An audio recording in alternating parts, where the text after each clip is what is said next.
Yes, it is maybe something to do with the operational outcomes. There are news coming up. It could be something based on Pulwama, on the action that the government decides to take. I may not be in a position to say the reason for his cancellation of visit. But his wife.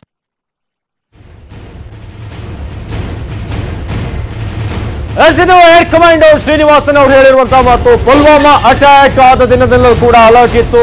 ಇವತ್ತು ಕ್ಷಣದ ಮಾಹಿತಿಯನ್ನ ಪ್ರಧಾನಿಗಳು ಕೂಡ ಪಡೆದಿದ್ದಾರೆ. Entire ಆಗಿ ಇವತ್ತು ದೇಶ ಏನನ್ನ ಕೇಳಲಿಕ್ಕೆ ಇಷ್ಟಪಡ್ತಾ ಇತ್ತು, ಏನನ್ನ ಕೇಳಬೇಕು ಅಂತ ಬಯಸ್ತಾ ಇತ್ತು ಅಂತ ಒಂದು ಸುದ್ದಿ ಬಂದಿರೋದು. ಎಲ್ಲ ವಾಯು ನೆಲೆಗಳಲ್ಲೂ ಕೂಡ ಹೈ ಅಲರ್ಟ್ ಅನ್ನ ಘೋಷಿಸಲಾಗಿದೆ. ಅದೇ ರೀತಿಯಾಗಿ ಈಗ ಇವತ್ತು ಏನು ಬೆಳ್ಳಂಬೆಳಗ್ಗೆ ಆದಂತ ಒಂದು ಆಪರೇಷನ್ ಏನಿದೆ ಅದರಲ್ಲಿ ನಮ್ಮದೇ ಯಾವುದೇ ಒಂದು ವಾಯುದಕ್ಕೂ ಕೂಡ ತೊಂದರೆ ಆಗಿಲ್ಲ ಅಂತ ಕೂಡ ಏರ್ ಕಮಾಂಡೋ ಶ್ರೀನಿವಾಸನ್ ಹೇಳಿದ್ದಾರೆ. ಯಾವಾಗ ಪುಲ್ವಾಮಾ ಅಟ್ಯಾಕ್ ಆಯಿತು ಫೆಬ್ರವರಿ 14ನೇ ತಾರೀಕು, ಅವತ್ತಿನಿಂದ ರೆಡ್ ಅಲರ್ಟ್ ಅನ್ನ ಅಲ್ಲಿ ಘೋಷಿಸಲಾಗಿದೆ. ಎಲ್ಲಾ ವಾಯು ನೆಲೆಯಲ್ಲಿ ಸನ್ನದ್ಧರಾಗಿರುವಂತೆ ಈಗಾಗಲೇ ಸೂಚನೆಯನ್ನ ಕೊಡಲಾಗಿದೆ. ಯಾಕಂದ್ರೆ ಇವತ್ತು ಬೆಳಗ್ಗೆ 21 ನಿಮಿಷ, ಕೇವಲ 21 ನಿಮಿಷದಲ್ಲಿ 3 ಕಡೆ ಅಟ್ಯಾಕ್ ಆಗುತ್ತೆ, 3 ಕಡೆ ಆಪರೇಷನ್ ಆಗುತ್ತೆ. ಅದಾದ ನಂತರ ಪಾಕಿಸ್ತಾನ ಈಗ ಟೆನ್ಷನ್ ನಲ್ಲಿದೆ. ಈ ರೀತಿಯಾದಂತ ನಿರೀಕ್ಷೆ ಸ್ವತಃ ಪಾಕಿಸ್ತಾನಕ್ಕೂ ಇರಲಿಲ್ಲ ಅನ್ಸುತ್ತೆ. Air Marshal could not come here because of certain Air Marshal नहीं आ पाए due to certain official engagements in Delhi. Reason I will not be able to comment at this stage. जो strikes आ रहे हैं उसके न्यूज़ हमें भी अभी मिल रहा है via media of news. I think it will be better to wait for the official statement of the Ministry of Defence where factual data can be verified. लेकिन आपने सर यहाँ पे अलर्ट घोषित कर दिया है. All IF bases have been on alert after Pulwama. All IF bases have been on alert, and despite the runway works at Chandigarh, we have been on alert to put emergency kerosene lights if required to affect aircraft operations. But the alert has started right after our CRPF brothers were martyred at Pulwama. कुछ information share कर पाएंगे कि कहां से planes ने take off किया था? जो मिराज है, Miraj. As of now, everything, whatever has happened, the clarity of this will be provided by Ministry of Defence. What I can say is there was no fighter aircraft that got airborne from my base. Do you think that you have to be more alerted because of proximity to Punjab? More alert? Yes, we are at top alert after Pulwama. We are at top alert. All air bases, especially in Punjab and Jammu and Kashmir, are on top alert from any kind of terrorist threat. And we were already on alert, and we have increased the alert level after Pulwama.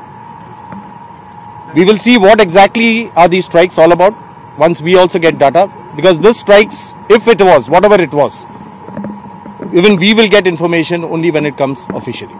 Like I said, no fighter aircraft has been launched from my base. Air Commodore Srinivasan.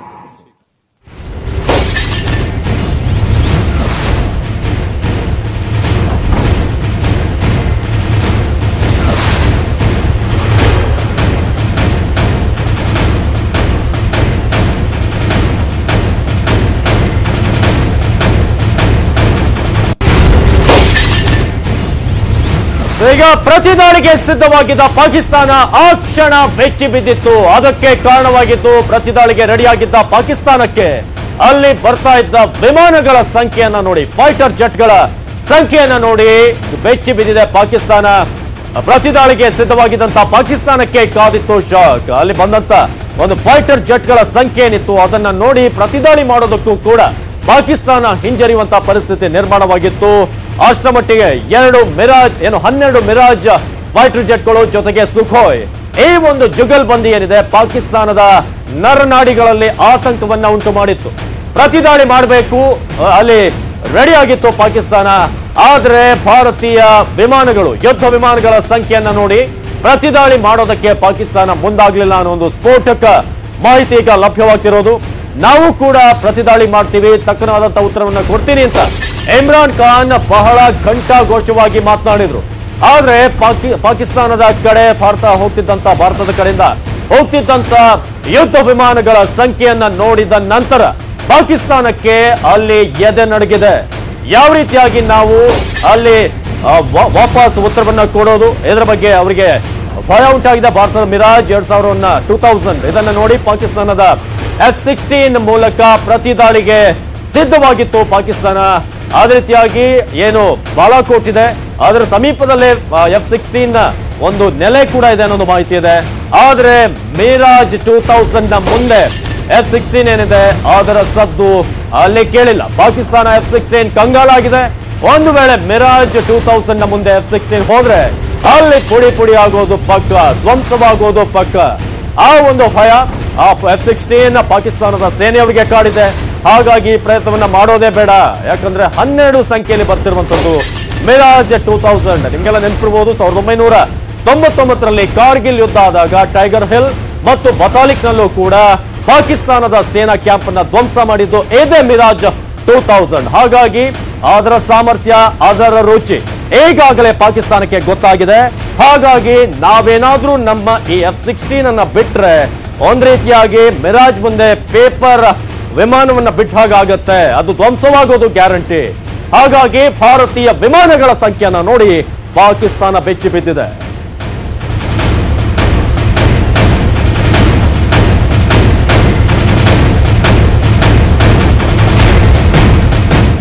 ನಮ್ಮ ಜೊತೆ ಈಗ wing commander GB Atri ಇದ್ದಾರೆ. ನಮಸ್ತೆ sir. Sir ನಮಸ್ತೆ. ನಮಸ್ಕಾರ.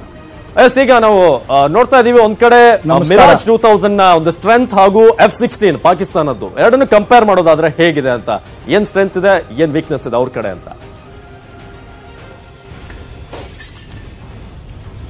ನೋಡಿ, F-16 ಕೂಡ ಪರಾಕ್ರಮಶಾಲಿ ವಿಮಾನ ಹೌದು, ಮಿರಾಜ್ 2000 ಕೂಡ ಅಷ್ಟೇ ಪರಾಕ್ರಮಶಾಲಿ ವಿಮಾನ ಹೌದು. ಎರಡರಲ್ಲೂ ಚಾಕಚಕ್ಯತೆ ಇದೆ, ಎರಡರಲ್ಲೂ ಅವರದೇ ಆದ ಶಸ್ತ್ರ ಅಸ್ತ್ರವನ್ನ ತಗೊಂಡು ಹೋಗುವಂತ ಕೆಪಾಸಿಟಿ ಕೂಡ ಇದೆ. ಆದ್ರೆ ಒಂದು ಮಾತ್ರ ನಿಮ್ಮ ಗಮನಕ್ಕೆ ಮತ್ತು ನಿಮ್ಮ ವೀಕ್ಷಕ ಗಮನಕ್ಕೆ ತರ್ತೀನಿ, it is man behind the machine which is more important. ಆ ಒಂದು ಯುದ್ಧ ವಿಮಾನದ ಹಿಂಭಾಗದಲ್ಲಿ ಕುಳಿತು ಅದನ್ನು ಚಾಲನೆ ಮಾಡುವಂತ ಪೈಲಟ್ ಕೂಡ ಅಷ್ಟೇ ಇಂಪಾರ್ಟೆಂಟ್ ಆಗ್ತಾನೆ. ಇದಕ್ಕೆ ಒಂದು ನಿದರ್ಶನವಾಗಿ ಹೇಳ್ತೀನಿ. 1965ನೇ ಯುದ್ಧದಲ್ಲಿ ಪಾಕಿಸ್ತಾನದಲ್ಲಿ ಸೇಬರ್ ಜೆಟ್ ಅನ್ನುವಂಥ ಯುದ್ಧ ವಿಮಾನಗಳಿದ್ವು. ನಮ್ಮಲ್ಲಿ ಇದ್ದಿದ್ದು ನ್ಯಾಟ್ ಅನ್ನುವಂಥ ಸಣ್ಣ ಯುದ್ಧ ವಿಮಾನಗಳು. ಆದರೆ ಸೇಬರ್ ಜೆಟ್ ಅಂತ ಪರಾಕ್ರಮಶಾಲಿ ಯುದ್ಧ ವಿಮಾನಗಳ ಹೊಡೆದು ಉರುಳಿಸಿದಂತ ಖ್ಯಾತಿ ಭಾರತೀಯ ವಾಯುಸೇನೆಯ ನ್ಯಾಟ್ ಪಡೆಗೆ ತಲುಪುತ್ತೆ. ಯಾಕೆ ಅಂದ್ರೆ ಆ ನ್ಯಾಟ್ ಪಡೆಗಳನ್ನು ನಡೆಸ್ತಾ ಇದ್ದಂತ ಚಾಲಕರು ಯುದ್ಧ ಪರಿಣಿತಿಯಲ್ಲಿ ಮಹಾ ಚಾಕಚಕ್ಯದಿಂದ ಹೊಂದಿದಂತ ಪರಾಕ್ರಮ ಶೂರ ಧೀರ ಭಾರತ ಪುತ್ರರು ಅವರು, ಭಾರತದ ಕಣ್ಮಣಿಗಳವರು. ಅವರಿಂದ ನಾವು ಪಾಕಿಸ್ತಾನವನ್ನ ಅದು ನೋಡಿ, ಎರಡು ಕಡೆಯಿಂದ ಯುದ್ಧ ಮಾಡುತ್ತೆ ಪಾಕಿಸ್ತಾನ, ಪಶ್ಚಿಮದಿಂದ ಮತ್ತು ಪೂರ್ವದಿಂದ. ಎರಡೂ ಕಡೆ ನಾವು ಅವ್ರನ್ನ ಸದೆ ಬಡಿದು ಲಾಹೋರ್ ತನಕ ನಾವು ಹೋಗ್ಬಿಟ್ಟು ಬರ್ತೀವಿ. ಅಂತ ಒಂದು ಮಹಾಯುದ್ಧದ ಒಂದು ಚಾಕಚಕ್ಯತೆ, ನಿಪುಣತೆ ತಡೆದಿರುವಂತಹ ದೇಶ ಭಾರತ ದೇಶ ಅಂತ ಹೇಳಿದ್ರೆ ತಪ್ಪಾಗ್ಲಾರ್ದು. ನೀವೆಲ್ಲ ಒಂದು ಅಂಶ ಗಮನದಲ್ಲಿಟ್ಟಿಲ್ಲ. ಇಮ್ರಾನ್ ಖಾನ್ ಅವರು, ಮಾನ್ಯ ಪ್ರಧಾನಮಂತ್ರಿ ಮೋದಿಯವರು ಯಾವತ್ತು ನಾವು ನಮ್ಮ ಸಶಸ್ತ್ರ ಸೇನೆಗಳಿಗೆ ಸಂಪೂರ್ಣ ಸ್ವಾತಂತ್ರ್ಯವನ್ನು ನೀಡಿದ್ದೀವೋ ಮತ್ತು ಪುಲ್ವಾಮಾದ ಪ್ರತೀಕಾರವನ್ನು ಶೀಘ್ರದಲ್ಲಿ ತಗೊಳ್ತೀವಿ ಎಂದು ಹೇಳಿದ ಮರುದಿನವೇ ಇಮ್ರಾನ್ ಖಾನ್ ಅವರು ಒಂದು ಪ್ರೆಸ್ ಕಾನ್ಫರೆನ್ಸ್ ಕರೀತಾರೆ. ಅವ್ರ ಮುಖ ನೀವು ತಿರ್ಗಾ ಇನ್ನೊಂದ್ಸಲ ಹಾಕಿ ನಿಮ್ಮ ವೀಕ್ಷಕರಿಗೆ ತೋರಿಸಿ.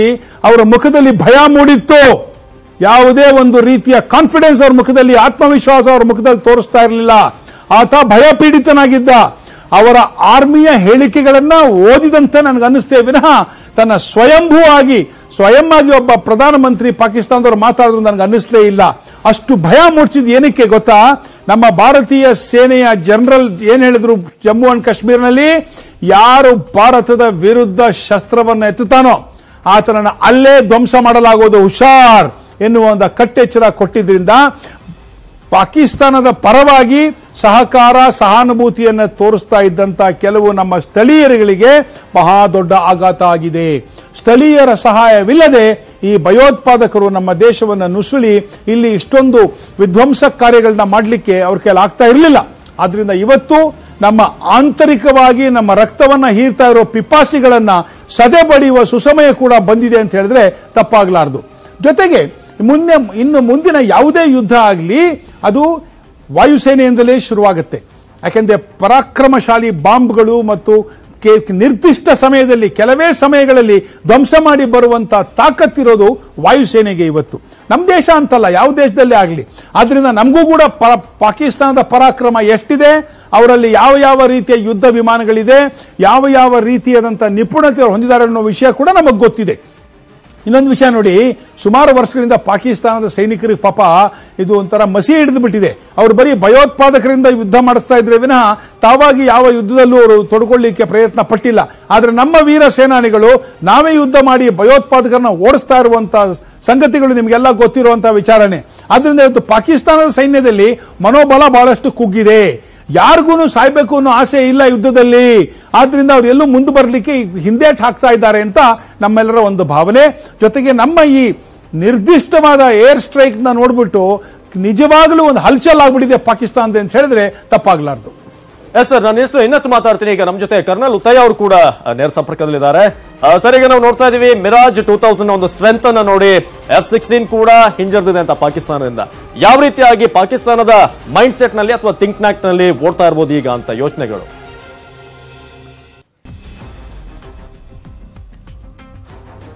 ಈಗ ಏನಾಗಿದೆ ಅಂದ್ರೆ, ಇಷ್ಟು ವರ್ಷ ನಾವು ತಾಳ್ಮೆಯಿಂದ ಇದನ್ನ ಸಹಿಸ್ಕೊಂಡು ಬಂದಿದ್ವಿ, ಮಾತುಕತೆಯಿಂದ ಇದನ್ನ ತೀರ್ಸ್ಕೊಳ್ಳೋಣ ಅಂತ. ಆದ್ರೆ ಅವ್ರಿಗೆ ಬುದ್ಧಿ ಬರಲಿಲ್ಲ. ಈ ಸರ್ಜಿಕಲ್ ಸ್ಟ್ರೈಕ್ ಆದ್ಮೇಲೂ ಅವ್ರಿಗೆ ಬುದ್ಧಿ ಬರಲಿಲ್ಲ. ಅದಕ್ಕೋಸ್ಕರ ಅವ್ರಿಗೆ ಪಾಠ ಕಲ್ಸ್ಕೊಳ್ಳೋ, ಅವ್ರಿಗೆ ಬಲದಿಂದಲೇ ಅವ್ರನ್ನ ಧ್ವಂಸ ಮಾಡಬೇಕು ಅಂತ. ಪಾಕಿಸ್ತಾನ ಏನು ಅವ್ರನ್ನ ಧ್ವಂಸ ಮಾಡಲಿಕ್ಕೆ ಒಂದು 4-5 ದಿವಸದಲ್ಲಿ ನಾವು ಮಾಡಬಹುದು. ಆದ್ರೆ ಅದೊಂದು ನಮ್ಮ ಇಂಡಿಯನ್ ತತ್ವಕ್ಕೆ ಅದು ಸರಿಯಾಗೋದಿಲ್ಲ. ಅದಕ್ಕೋಸ್ಕರ ಈ ಸರ್ಜಿಕಲ್ ಸ್ಟ್ರೈಕ್ ಇಂದ ಅವ್ರನ್ನ, ಇದು ಏರ್ ಸರ್ಜಿಕಲ್ ಸ್ಟ್ರೈಕ್, ಇದು ಸರ್ಜಿಕಲ್ ಸ್ಟ್ರೈಕ್ ಅಂತ ಹೇಳಕ್ ಬರಲ್ಲ, ಡೀಪ್ ಆಗಿ ನಾವು ಮಾಡಿದೀವಿ. ಇದು ನಮ್ಮ ಇಲಾಖೆನೆ, ಯಾಕೆಂದ್ರೆ ಇದು Pakistan occupied India, Pakistan occupied Kashmir. ಇದು ನಮ್ಮ ಜಾಗದಲ್ಲೇ ಅವ್ರು ಸೇರ್ಕೊಂಡು, ನಮ್ಮ ಜಾಗದಲ್ಲೇ ಅವರು ಇವ್ರನ್ನ ಭಯೋತ್ಪಾದಕರನ್ನ ಟ್ರೈನ್ ಮಾಡಿಸ್ಕೊಂಡು, ಅದಕ್ಕೆ ಇದನ್ನ ಇಂಟ್ರೂಷನ್ ಪಾಕಿಸ್ತಾನಕ್ಕೆ ನಾವು ಸ್ಟ್ರೈಕ್ ಮಾಡಿ ಅಂತ ಹೇಳಕ್ ಬರಲ್ಲ. ನಮ್ಮ ಏರಿಯಾದಲ್ಲೇ ಅವ್ರ ಟೆರರ್ ಕ್ಯಾಂಪ್ಸ್ ನಾವು ಡಿಸ್ಟ್ರಾಯ್ ಮಾಡಿದೀವಿ. ಓಕೆ, ಎಸ್ ಎಸ್, ನಾನು ಇನ್ನಷ್ಟು ಮಾತಾಡ್ತೀನಿ. ಈಗ ಮತ್ತೊಂದಷ್ಟು ಮಾಹಿತಿಗೆ ಲಭ್ಯವಾಗ್ತಾ ಇರೋದು ಏನು, ಪಾಕಿಸ್ತಾನದ ಡ್ರೋನ್ ಏನಿತ್ತು ಅದನ್ನು ಕೂಡ ಧ್ವಂಸಗೊಳಿಸಲಾಗಿದೆ ಅನ್ನೋದು ಮಾಹಿತಿ ಲಭ್ಯವಾಗ್ತಿದೆ. ಈಗ ನಿಮ್ಗೆ ವಿತ್ ವಿಜುವಲ್ಸ್ ಕೆಲವೊಂದನ್ನ ತೋರಿಸ್ತಾ ಇದ್ದೀವಿ ಏನೇನಾಗಿದೆ ಅಂತ. ಈಗ ವಾಯುಸೇನೆಯ ದಾಳಿಗೆ ಪಾಕಿಸ್ತಾನ ಗಡಗಡ ಆಗಿರುವಂತದ್ದು, ಜೊತೆಗೆ ಪಾಕ್ ಡ್ರೋನ್ ಕೂಡ ಈಗ ಬ್ಲಾಸ್ಟ್ ಮಾಡಲಾಗಿದೆ, ಅದನ್ನು ಕೂಡ ಹೊಡೆದೋಡಿಸಲಾಗಿದೆ ಅನ್ನೋದು ಮಾಹಿತಿ ಲಭ್ಯವಾಗ್ತದೆ. ನೀವೀಗ ಫೋಟೋದಲ್ಲಿ ನೋಡ್ತಾ ಇದ್ದೀರಿ ಡ್ರೋನ್ ನ ಕೆಲವೊಂದು ಪಾರ್ಟ್ ಗಳನ್ನ. ಅದನ್ನು ಕೂಡ ಗುಜರಾತ್ ನ ಕಚ್ ಬಳಿ ಇರುವಂತಹ ಪ್ರದೇಶದಲ್ಲಿ ಈಗ ಪಾಕಿಸ್ತಾನದ ಡ್ರೋನ್ ಏನಿದೆ ಅದನ್ನ ನೆಲಕಚ್ಚಿಸಲಾಗಿದೆ ಅನ್ನೋದು ಮಾಹಿತಿ ಲಭ್ಯವಾಗ್ತಿದೆ. ವಿತ್ ಫೋಟೋ ನೋಡ್ತಾ ಇದ್ರಿ ಡ್ರೋನ್ ನ ಕೆಲವೊಂದು ಪಾರ್ಟ್ಸ್ ಅನ್ನ, ಅದನ್ನು ಕೂಡ ಈಗ ಹೊಡೆದೋಡಿಸಲಾಗಿದೆ. ಆ ಮೂಲಕ ಕೆಲವೊಂದು ವಾಮ ಮಾರ್ಗದ ಮೂಲಕ ಪಾಕಿಸ್ತಾನ ಬರ್ತಾ ಇದೆ, ಪ್ರಯತ್ನವನ್ನ ಮಾಡ್ತಾ ಇದೆ. ಆದರೆ ಈ ಸಂದರ್ಭದಲ್ಲಿ ಅದನ್ನು ಕೂಡ ವಿಫಲ ಮಾಡಲಾಗಿದೆ.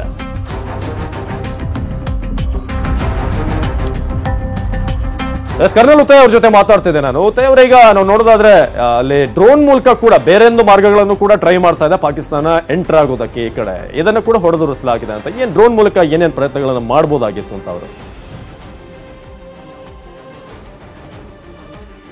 ಡ್ರೋನ್ ಮೂಲಕ ಅಷ್ಟೊಂದು ಅವ್ರು ಎಫೆಕ್ಟಿವ್ ಆಗಲ್ಲ, ಯಾಕಂದ್ರೆ ನಮ್ಮ ಏರ್ ಡಿಫೆನ್ಸ್ ಬಹಳ strong. One of the world's best air defence ನಮ್ಮ ದೇಶದಲ್ಲಿದೆ. ಅವ್ರು ಏನ್ ಟ್ರೈ ಮಾಡಿದ್ರು ಅವ್ರು ಸಕ್ಸಸ್ ಆಗೋದಿಲ್ಲ. 1-2 ಸ್ಟ್ರೈಕ್ ಇಲ್ಲಿ ಆದ್ರೆ ಅವ್ರನ್ನ ನಾವು ರಿಟೈಲೇಟ್ ಮಾಡಿ, ಅವ್ರು it's not in the interest of Pakistan to retaliate against us. ಯಾಕಂದ್ರೆ ಅವರೇ ತಪ್ಪು ಮಾಡಿರೋದು, ಅವ್ರದೇ ಟೆರರಿಸ್ಟ್, ಅವರೇ ಟ್ರೈನಿಂಗ್ ಮಾಡಿರೋದು. ವರ್ಲ್ಡ್ ಒಪಿನಿಯನ್ ಅವ್ರ ಮೇಲೆ ಹೊಟ್ಟೋಗ್ತದೆ. ಈಗ ಇಲ್ಲಿ ನಾವು ಟ್ರೈನ್ ಮಾಡಿ ಟೆರರಿಸ್ಟ್ ಅಲ್ಲಿ ಕಳಿಸ್ತಿಲ್ಲ, ಅವರು ಅಲ್ಲಿ ಟೆರರಿಸ್ಟ್ ಟ್ರೈನ್ ಮಾಡಿ ನಮ್ಮ ದೇಶಕ್ಕೆ ಕಳಿಸಿರೋದಕ್ಕೆ ಅವ್ರಿಗೆ ನಮ್ಮನ್ನ ರಿಟಾಲಿಯೇಟ್ ಸ್ಟ್ರೈಕ್ ಮಾಡಬಹುದು, ಅವ್ರಿಗೇನು ಹಕ್ಕಿರಲ್ಲ. ಇನ್ನೊಂದು ವಿಚಾರ ಕರ್ನಲ್ ಅವ್ರು ಏನಂತ ಹೇಳಿದ್ರೆ, ಕಳೆದ ಬಾರಿ ಸರ್ಜಿಕಲ್ ಸ್ಟ್ರೈಕ್ ಆದಾಗ ಅವ್ರು ಪ್ರಯತ್ನ ಪಟ್ಟಿದ್ದು ನೇರವಾಗಿ ಅವರೇ ಅಟ್ಯಾಕ್ ಮಾಡದೆ ಉಗ್ರರ ಮೂಲಕ ಅವರು ಪ್ರಯತ್ನವನ್ನು ಮಾಡಿದ್ರು. ಪುಲ್ವಾಮಾದಲ್ಲಿ ಅಟ್ಯಾಕ್ ಆಯ್ತು. ಸೊ ಒನ್ಸ್ ಅಗೇನ್ ಪಾಕಿಸ್ತಾನ ಅದೇ ಸ್ಟ್ರಾಟಜಿನ ಮಾಡುತ್ತಾ ಅಥವಾ ಈ ಬಾರಿ ಆರ್ಮಿನೇ ಏನಾದ್ರೂ ಮುಂದೆ ತರುವಂತ ಪ್ರಯತ್ನ ಮಾಡಬಹುದಾ ಅಂತ? ಈಗ ಏನಾಗಿದೆ ಅಂದ್ರೆ ವರ್ಲ್ಡ್ ಒಪಿನಿಯನ್ ಅವ್ರ ಮೇಲೆ ಹೊಟ್ಟೋಗಿದೆ. ಅವರು ಪಾಕಿಸ್ತಾನದಲ್ಲೇ ಎಲ್ಲ ಟೆರರಿಸ್ಟ್ ಕ್ಯಾಂಪ್ ಅಲ್ಲೇ ಇರೋದು. ಈಗ ನೋಡಿ, ಅವರು ಅಮೆರಿಕಾಗೆ ತಿರುಗೇಟ್ ಆಗಕ್ ನೋಡಿದ್ರು, ಇಸ್ಮಾಮಾ ಬಿನ್ ಲ್ಯಾಡನ್ ಪಾಕಿಸ್ತಾನ ಇಲ್ಲ ಅಂತ. ಆದ್ರೆ ಪಾಕಿಸ್ತಾನಲ್ಲೇ ಇದ್ದಿದ್ದವರು. ಅವ್ರಿಗೆ ಡೈರೆಕ್ಟ್ ಅಟ್ಯಾಕ್ ಮಾಡೋದು ಅಷ್ಟೊಂದು ಶಕ್ತಿ ಇಲ್ಲ. ಇಂಡಿಯಾ ಈಗ ಬಹಳ ಪವರ್ಫುಲ್ ಆಗ್ಬಿಟ್ಟಿದೆ. ಈಗ ಅವರು ಟೆರರಿಸ್ಟ್ ಕ್ಯಾಂಪ್ಸ್ ಅಂದ್ರೆ ಟೆರರಿಸ್ಟ್ ಅವ್ರ ಮೂಲಕ ಚಿಕ್ಕ ಸಣ್ಣ ಟೆರರಿಸ್ಟ್ ಅಟ್ಯಾಕ್ಸ್ ಇಲ್ಲಿ ಆಗ್ಬಹುದು, ಆದ್ರೆ ಲಾಸ್ಟ್ ಸ್ಕೇಲ್ ಅಲ್ಲಿ ಆಗೋ ಚಾನ್ಸ್ ಇಲ್ಲ. ಅವ್ರಿಗೆ ಭಯಾಸ್ಪಾದನೆ. ಈಗ ಭಯ ಆಗ್ಬಿಟ್ಟಿದೆ, ನಾವು ಇನ್ನು ಅವ್ರಿಗೆ ತಿರುಗೇಟ್ ಆಗ್ತೀವಿ ಅಂತ. Yes, wing commander G B Atri ಅವರು ಕೂಡ ನಮ್ಮ ಜೊತೆ ಇದ್ದಾರೆ.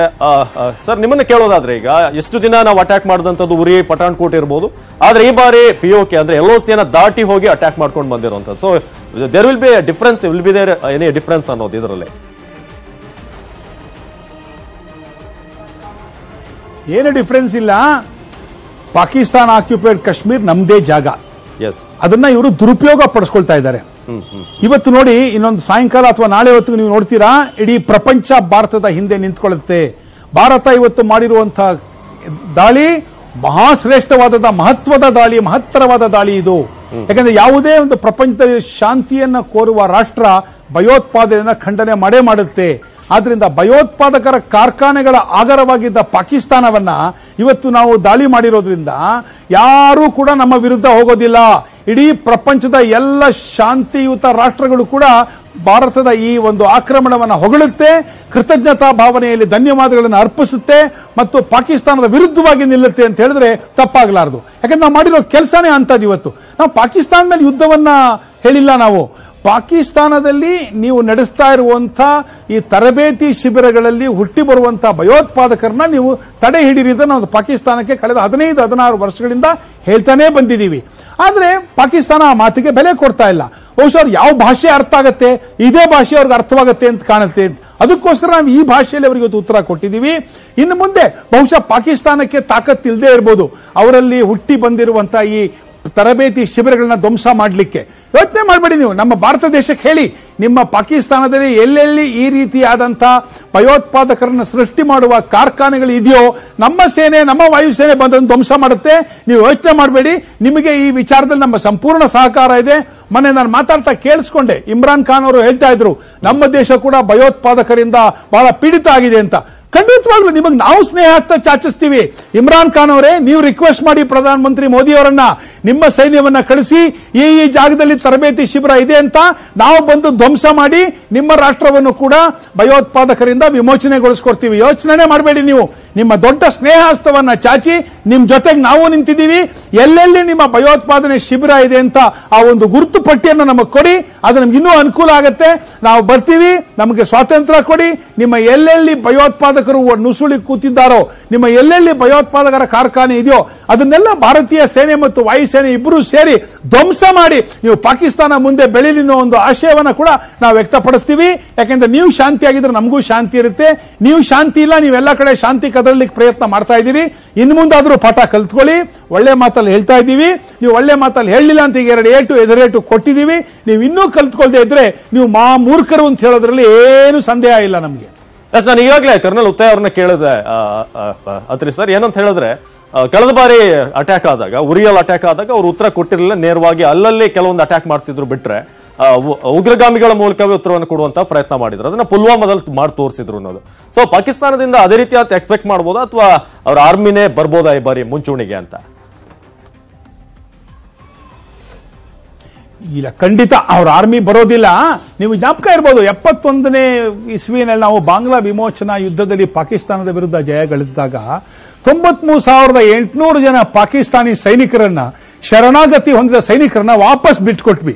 ಬಹುಶಃ ಇವತ್ತು ಅನ್ಸುತ್ತೆ ದೊಡ್ಡ ತಪ್ಪಿರ್ಬೋದು ಅಂತ, ಆದ್ರೆ ಪಾಕಿಸ್ತಾನಕ್ಕೆ ಗೊತ್ತು 93,800 ಜನನ್ನ ವಾಪಸ್ ಕೊಟ್ಟಂತ ತಾಳ್ಮೆ ಉಳ್ಳಂತ ರಾಷ್ಟ್ರ, ಸಹನೆ ಉಳ್ಳಂತ ರಾಷ್ಟ್ರ ಭಾರತ. ಆದ್ರೆ ಅದರ ಸಹನೆ ಕಟ್ಟೆ ಮೀರಿ ಹೋದ್ರೆ ಯಾವುದಕ್ಕೂ ಹೆದರೋದಿಲ್ಲ ಭಾರತ ಅನ್ನೋ ಒಂದು ಭಾಷೆ ಅವ್ರಿಗೆ ಇವತ್ತು ನಾವು ಅರ್ಥ ಮಾಡಿಕೊಟ್ಟಿದ್ದೀವಿ. ಇನ್ನಾದ್ರೂ ಇಮ್ರಾನ್ ಖಾನ್ ಅರ್ಥ ಮಾಡ್ಕೋಬೇಕು. ಈಗಲಾದ್ರೂ ಅಲ್ಲಿ ಎಲ್ಲೇ ಹಾಕಿರುವಂತಹ ಭಯೋತ್ಪಾದನೆ ಶಿಬಿರ ತೆಗೆದುಹಾಕಬೇಕು. ನಿಮ್ಮ ಪ್ರಶ್ನೆಗೆ ಉತ್ತರ, ಪಾಕಿಸ್ತಾನದ ಆರ್ಮಿ ಎದುರು ಬರೋದಿಲ್ಲ. ನಿಮಗೆ ಜ್ಞಾಪಕ ಇರಬಹುದು, ಕಾರ್ಗಿಲ್ ವಾರ್ಗೂ ಸ್ವಲ್ಪ ಮುಂಚೆ ದಿನ ಕೆಲವು ಪಾಕಿಸ್ತಾನಿ ಸೈನಿಕರನ್ನ ನಾವು ಸದೆ ಬರೆದಿದ್ವಿ. ಅವರ ದೇಹಗಳು ನಮ್ಮ ಸರಹದ್ದಿನ ಒಳಗೆ ಬಿದ್ದಿತ್ತು.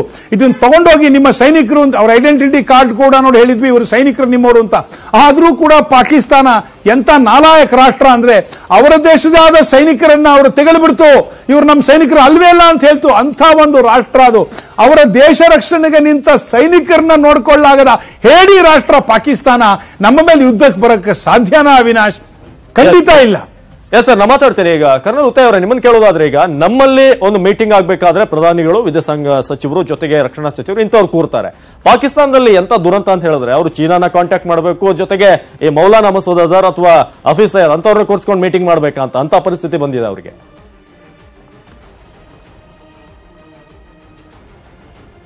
ಅವರು ಪಾಕಿಸ್ತಾನ್ ಮೀಟಿಂಗ್ ಮಾಡುವಾಗ ಅವರು ಆರ್ಮಿ ಜೊತೆ ಮತ್ತೆ ಟೆರರಿಸ್ಟ್ ಲೀಡರ್ ಜೊತೆ ಅವ್ರ ಎಲ್ಲರ ಜೊತೆ ಕೂತು ಅವರು ಮೀಟಿಂಗ್ ಮಾಡಬೇಕು. ಯಾಕಂದ್ರೆ ಅವರು ಒಂದು ಟೆರರಿಸ್ಟ್ ನೇಷನ್, ಅದು ಎಲ್ಲ ವರ್ಲ್ಡ್ಗೆ ಗೊತ್ತದು. ಅದಕ್ಕೋಸ್ಕರ ಅವರು ಸ್ಟ್ಯಾಂಡಿಂಗೇ ಇಲ್ಲ. ಈಗ ಅವರು ನೀವು ಕೇಳಿದ್ರಲ್ಲ ನಮ್ಗೆ ಅಟ್ಯಾಕ್ ಮಾಡಬಹುದು ಅಂತ ಅವ್ರಿಗೆ ಹಕ್ಕು ಇಲ್ಲ, ಅವ್ರಿಗೆ ಧೈರ್ಯನೂ ಇಲ್ಲ. ಮತ್ತೆ ಅವರು ಈಗ ವಿಂಗ್ ಕಮಾಂಡ್ ಅವರು ಹೇಳ್ದಾಗೆ ಅವ್ರನ್ನ prisoners of war Bangladesh wall ಆದ್ಮೇಲೆ ನಾ ಬಾಂಗ್ಲಾದೇಶಲ್ಲಿ ಪ್ರಿಸನರ್ಸ್ ಆಫ್ ಕ್ಯಾಂಪ್ ಹೋಗಿದ್ದೀನಿ. ನಾವು ಅಲ್ಲಿದ್ದಾಗ ಅವ್ರನ್ನೆಲ್ಲ ಬಿಟ್ಬಿಟ್ಟಿದ್ದು ನಾವು ತಪ್ಪು ಮಾಡಿದ್ದು ಅಂತ ಹೇಳ್ಬೋದು. ಆದ್ರೆ ಅವ್ರಿಗೆ ಬುದ್ಧಿ ಬಂದಿಲ್ಲ. ಇನ್ ಮುಂದೆ ಬಹಳ ಶಕ್ತಿಶಾಲಿಯಾಗಿ ಅವ್ರನ್ನ ಕಂಪ್ಲೀಟ್ ಪಾಕಿಸ್ತಾನೇ ಡಿಸ್ಟ್ರಾಯ್ ಮಾಡ್ಬಿಡ್ಬೋದು. ಆ ಕಂಟ್ರಿನೇ ಇರೋದೆಲ್ಲ ಹೆಸರು ಇಲ್ಲ, ಆ ತರ ಮಾಡ್ಬೋದು. ಅವ್ರಿಗೆ ನಮ್ಮ ಮೇಲೆ ಅಟ್ಯಾಕ್ ಮಾಡಕ್ಕೆ ಧೈರ್ಯನೂ ಇಲ್ಲ, ಮತ್ತೆ ವರ್ಲ್ಡ್ ಒಪಿನಿಯನ್ ನಮ್ಮ ಪರವಾಗಿದೆ.